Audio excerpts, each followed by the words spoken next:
Whether experienced personally or vicariously, fear is powerful, especially in games.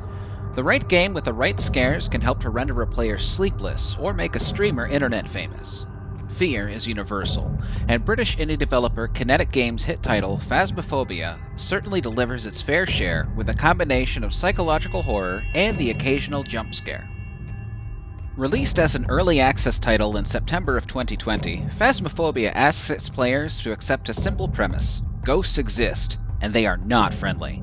In squads of 1 to 4, players take on the role of paranormal investigators. Using their own deductive reasoning, as well as various tools, they are tasked with figuring out what sort of spirit is haunting a specific location, presumably so a different team can come and deal with it. Individual hauntings are presented as contracts.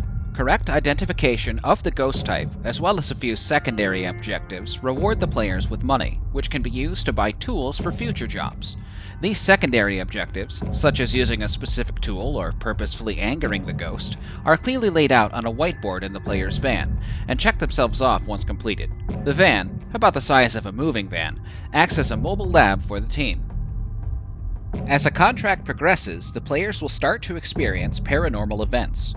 These events can be as simple as a door opening by itself or a candle being blown out. Exposure to these events make the players more susceptible to being affected by ghosts, which in turn ramps up the severity of the events. This susceptibility is represented as a sanity meter, which is displayed in the van and viewable whenever the player returns for other tools or to check on their other objectives. Ghosts in Phasmophobia do not wish to be disturbed, and will attempt to drive the players away from their location. These attempts can be lethal to players with low enough sanity. Being caught by a ghost is instant death for the player, which ends up being more frustrating than frightening. The inclusion of a health bar or injury system could greatly enhance the terror of the ghost encounters without the added frustration. Stages in Phasmophobia come in 3 different sizes and are full of things for ghosts to interact with. Smaller environments take the form of family homes, and the players search for ghosts from room to room. These small levels provide more intimate ghost encounters as the rooms are not spacious, and the familiarity of the layouts will have players looking over their shoulders in their own homes. Medium-sized environments include a high school, summer camp, and prison. Whereas ghosts in the smaller environments are confined to one particular area, ghosts in medium-sized environments have more opportunities to move around and can be harder to pin down.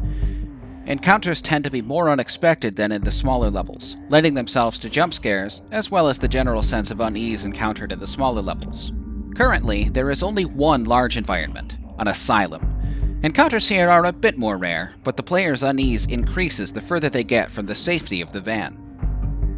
Part of the investigatory nature of Phasmophobia is deciphering what sort of ghost the player is dealing with. Currently, there are 20 different types of ghosts and 7 available pieces of paranormal evidence. Each type of ghost leaves a unique combination of evidence, and players must decipher the type of ghost based on the combination. This approach to gameplay does an effective job at generating different ghosts every time, but in longer play sessions it can start to feel a bit piecemeal and break some of the immersion. For players who want to become more fully immersed in the world and intensify their scares, Phasmophobia offers full VR support. This enhances the gameplay since VR controllers have one-to-one control over the various tools and facilitate interactions in a much more natural way than a mouse and keyboard. Kinetic Games has also gone so far as to pair the movements of player avatars with their motion controls. This is surprisingly fluid and can allow for character gestures and movements as well as easier communication between players. It is also beneficial that players with VR are not limited to playing solely with others in VR and can play with those that are using a desktop version of the game. It's important to note that as of Halloween 2021, Phasmophobia is an early access title and should be judged as such. While the game may not be perfect, it is certainly effective and well worth the price of admission.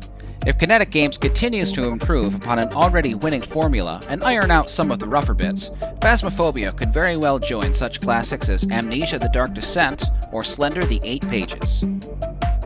A 4 out of 5.